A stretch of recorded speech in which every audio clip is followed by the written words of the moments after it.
அனைவருக்கும் வணக்கம். எங்களின் குழு பெயர் ஐசக் நியூட்டன். இன்று ஆராய்ச்சியின் தலைப்பு வெப்பத்தின் தன்மையை ஆராய போகிறோம். இங்கே இரண்டு நெளிந்த பிம்பம் உள்ளது. ஒன்று குளிர்ந்த நீரிலும் இன்னொரு சுடு நீரிலும் போடப்படும்.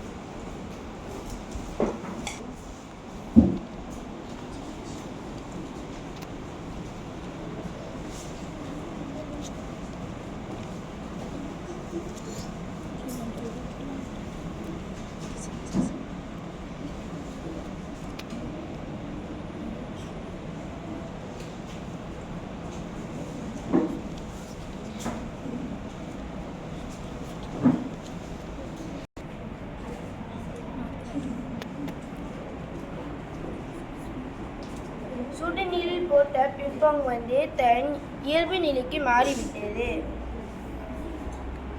குளிர் நீரில் போட்ட பிம்பம் தன் இயல்பு நிலைக்கு மாறவில்லை. ஏனென்றால் ஏன் இந்த பிம்பம் தன் இயல்பு நிலைக்கு மாறினால் வெப்பம் காற்றை விரிவடைய செய்கிறது, தன் இயல்பு நிலைக்கு மாறவிடுகிறது. நன்றி.